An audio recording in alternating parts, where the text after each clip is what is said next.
Welcome back to our series on creating storefronts with Frontstack and Cursor AI. In the last video, we have created a very basic storefront with search functionality, and we pretty much started from scratch. Now in this video, we're gonna use that and we're gonna start building out some routing functionality. We're gonna build a product detail page. We're gonna build a cart. And then afterwards, we kind of want to pan over to a more creative part. We want to look into how we can use the AI to change the expression, the vibe, the look and feel, the theming of our store, and kind of see whether we can capture those high-level concepts in a useful prompt and see what comes out of there. So I hope you stick around, lean back and enjoy the ride. It's going to be an exciting one. Okay, so we are back to the online shop UI that we created in the last video. We have a very basic layout. We have a navigation top bar, we have a content area, and on the bottom we have a footer, and we also have a working search bar. As we type something, we actually get a suggestion of search results. We can hit enter and we're going to be forwarded to the search result page, and it even builds live or reloading as we type, which is pretty cool, I think. So let's take this as a base, and as a next step, I suggest that we try to build some routing in this, so we actually get dynamic page resolving. So for example, as we click on one of the product cards, we can see the product detail page. So let's go ahead and do that. I'm going to switch back into Cursor now, and I'm still using the voice recording tool, so it's actually going to write down whatever I say. Okay, so now that we have the search result page set up, I would like you to build a basic routing setup. Please just build a 404 page, a product detail page, and a category page. Please use the Frontstack page endpoint and use it as it's intended to. Please just set up the necessary components and the route matching. Make sure you format the input route in the correct way, and then we'll take it from there. So I was quite explicit. I think I could be less explicit because we have set it up in the cursor rules, and they describe pretty specifically how the routing setup should be made. However, to make sure it's really going in the right direction, I'm just being a little bit more explicit here. Obviously, somebody who doesn't know how to code, neither knows how Frontstack works, wouldn't be able to do that. But I'm basically trying to get across the point that those two systems kind of work together, and it can enhance your coding experience. Ideally, you don't have to code at all, and this is definitely the goal. This is what we want to get to, but let's just see how it does for this example.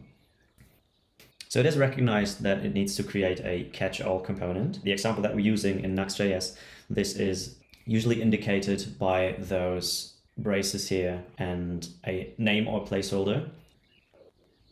But you can also see, I referenced that in the last video, that it is self-correcting the code. So it's actually understanding when there are linter errors, and it's going to feed them back into the cycle, and it's going to repair those linter errors as it goes. So it's interesting, it's trying to create a category detail page and a product detail page. So it's assuming that those two are actually pages that exist. However, it's noticed, or the linter has noticed, that those types don't exist. So it's trying a different approach. It's now creating two components, as we can see here, the category detail component as well as the product detail component.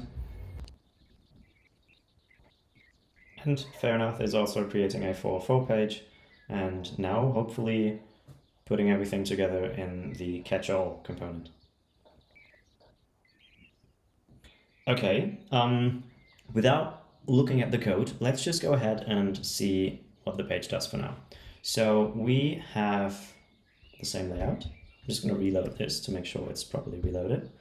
So for now, well, we can't really navigate anywhere, and I don't want to try out typing a domain whatsoever. I actually just want to set up a natural way to explore the page. So let's get back to Cursor. Okay, now I want to make those routes discoverable. Please start by making the product cards and the search result page clickable so that they forward to the respective product detail page that you just created. So my voice input tool has put an and here instead of an on. Let's hope it doesn't confuse the model too much. It's also apparently updating the search preview. Okay, cool. So it seems that we should be able to access products from the search result page now. So let's go ahead and do that.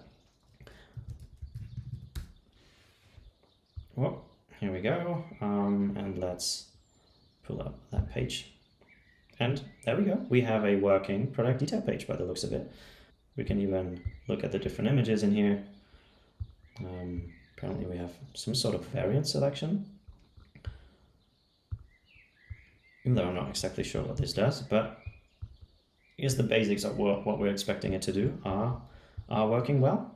So this is actually interesting. This is also working the 404 page that we've been looking for.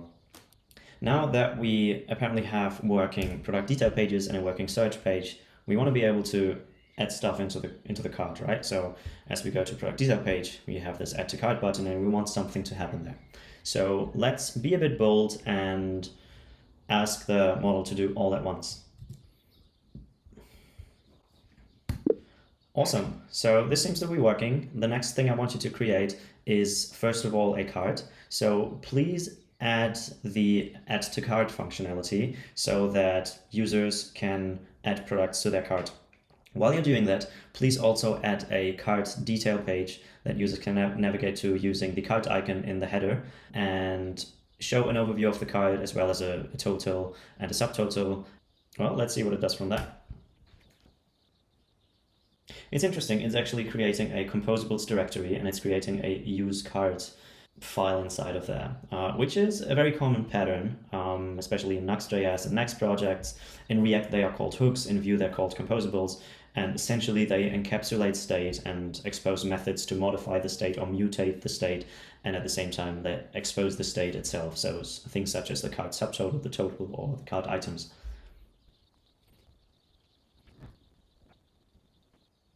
I can see it's doing something that I didn't ask it to do. It is creating a mini cart component that is probably when you hover, yeah, it says when you hover the cart icon, it shows a mini cart component, which is a nice gimmick. I didn't ask it to do it.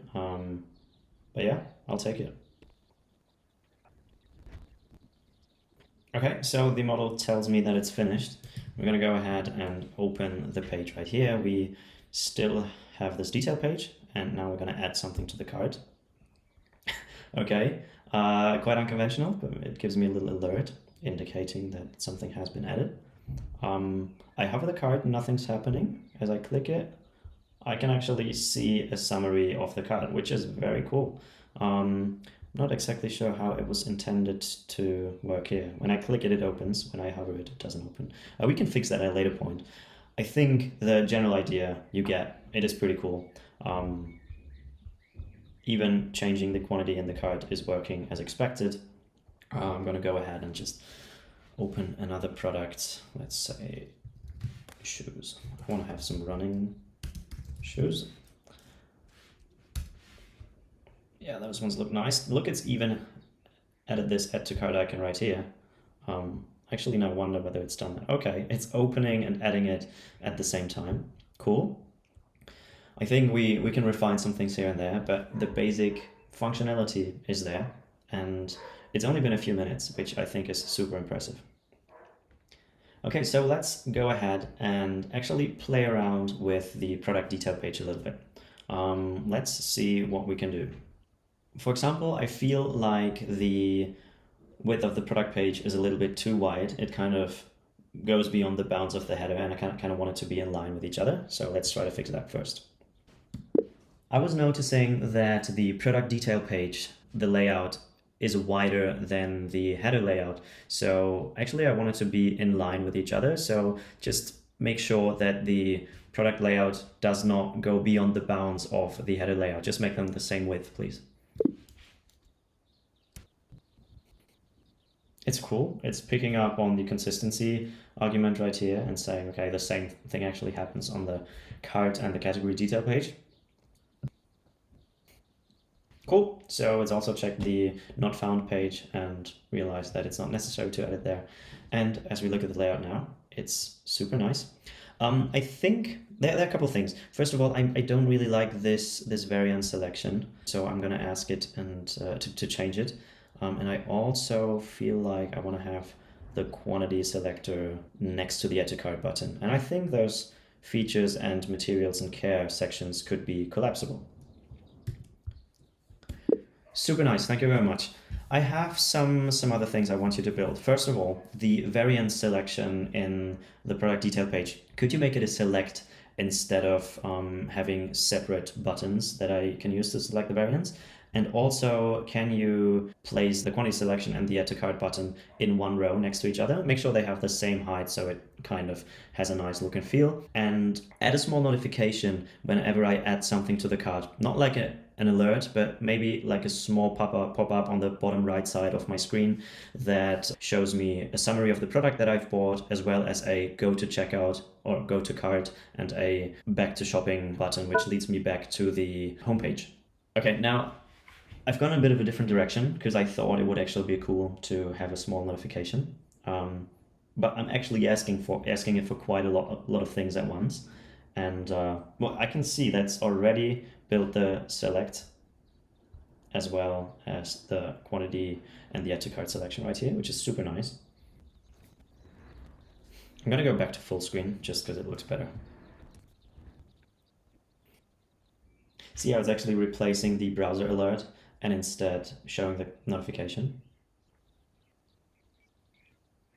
It is building quite maintainable code. It's creating a notification manager as well as a use notification composable. That means that it has to undo some of the changes that it has done before. Let's hope it's not going to get stuck in a loop. But it seems to wrap things up now, and let's go back to the page and see what's happening. So we got to select the variant. And we don't have anything happening, which is sad. Let's see what happens on the search result page, where we had this add to cart button as well. No, it's just going to lead us back to the product detail page. We can see it has been adding the items to the cart, apparently, but it's not giving us the notification. So before looking into that, let's just try to let the model figure out what is happening. I am not getting any notifications in the browser when I add items to the cart. When I click the add to cart button on the product detail page, the product is added to the cart, but the notification doesn't show up. Could you please double check? Now it's going down an interesting path. It is actually creating a plugin. Let me just pull this a little bit bigger here, and we can also close all the other files. So it's kind of going down the plugin rabbit hole right now. I'm sure there would have been easier ways to build a notification system, but it has its point of creating a plugin. Okay, so it again says it's done for now. So let's go back to the page and try it out. I'm actually gonna reload the page just to make sure. Sometimes the hot reloading in Vite or in Nuxt for that matter leaves some remaining state. But it seems that we have a bigger problem right here. And obviously we could again investigate that, but let's just pass that error on to the model. Let's actually give it a bit more context. Let's see what it does now. So we are apparently back to a working product detail page. Now let's actually select the variant and add something to the cart. And here we go. We seem to have a working notification. Well, I missed clicking the link, so I'm going to do that again and go to the cart. Cool. Continue shopping leads me back to the homepage. Super nice. Now for the grand finale, I want to try out something a little different. I want to see how creative, how artistic the AI is. And I will do that by describing a intended look and feel and brand that I want to associate with the design. And I will see how well the AI picks up on it. And I'm actually going to start writing that because I feel, yeah, I can express it better that way. So let's go. I would like you to change the overall look and feel of the shop. Please make it a more luxury, minimalistic appeal with a lot of space. If you deem it applicable, you can even use a serif font in some areas to refine, underline that aspect. Make sure to align the different pages and components in style and feel. If my prompt leaves open some aspects of the design, feel free to ask before you do any changes. Well, let's see what it does from now.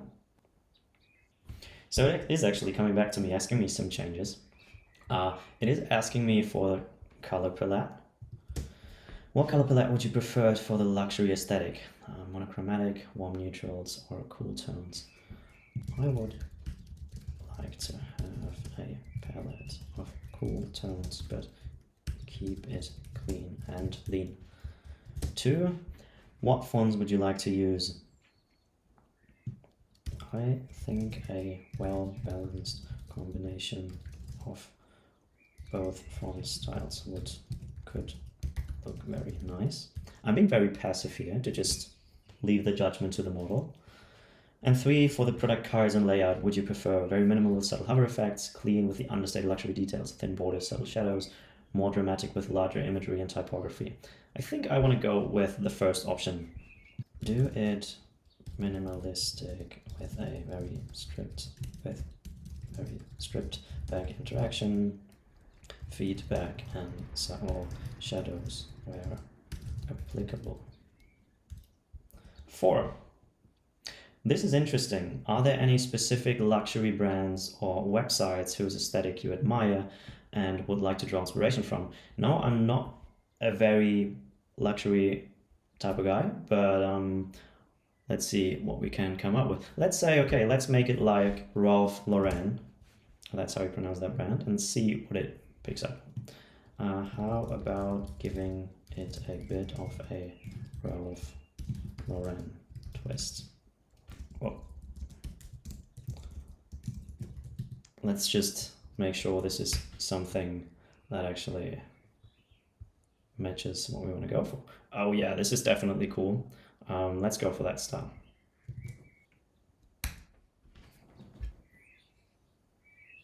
It is interesting. It's going for a design token approach now. I hope it's not going to mess with my Tailwind setup. You can already see it's going for navy style text color. So again, it kind of deemed this as finished. Let's just go there and see how it's looking. Arguably, it's going into a bit of the direction that we had before. I love this effect. Let's see what happens when I search for something. Okay. We still have the functionality here. Obviously, it hasn't touched the listing page at all. Interesting, it went for a more French twist on the title. And well, this is definitely not picking up the style yet.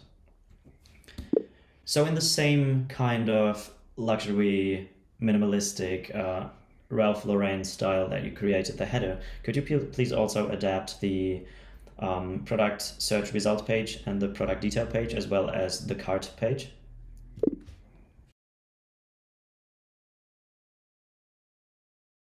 Okay, so it is done. It's even giving me a rather thorough summary of the things that it's done. And without going into that too deep, let's just go back to the page. And wow, okay. Arguably, it is going in the right direction. Also, the product detail page, but there are some changes that we should probably be making before we go live with that. Let's go ahead and work out this spacing right here, because this is not really working that well.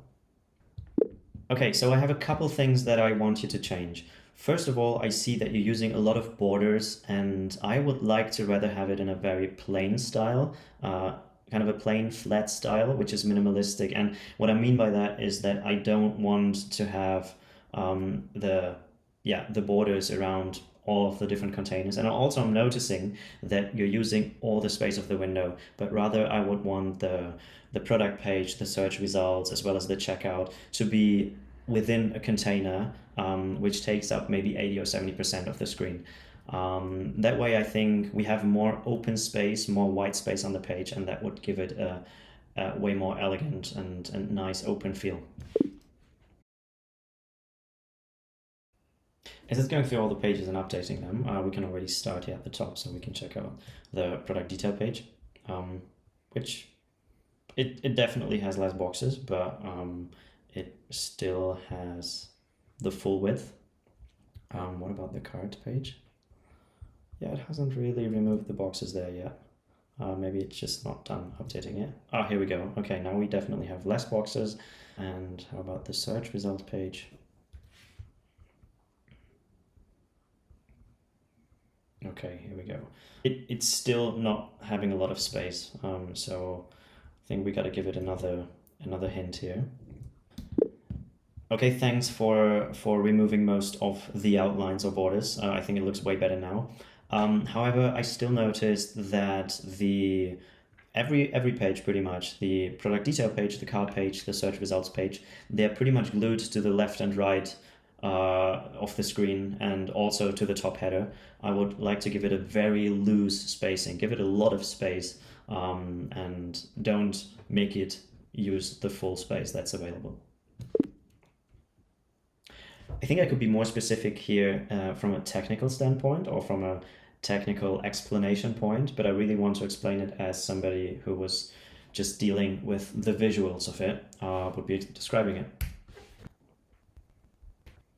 So first of all, it's interesting that it's changing the background color when I tell it to give more space. But this is what models do. They tend to hallucinate and add some stuff where they're not supposed to add stuff, and also remove stuff where they're not supposed to remove stuff. So let's see. Okay, we're getting somewhere. We also have a search. Okay, this is also giving a bit more space now.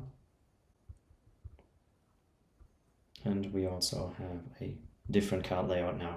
Okay, so for my taste, this is still all quite wide. Also the logo here on the top left is not well aligned. We could change some things about that. But I think just from a very general perspective, this does have a pretty appealing look and feel. And first of all, it really adhered to the prompt that I gave it. It really tried to match the kind of style that I was going for, if you leave out the boxes, but arguably I wasn't very specific on that part.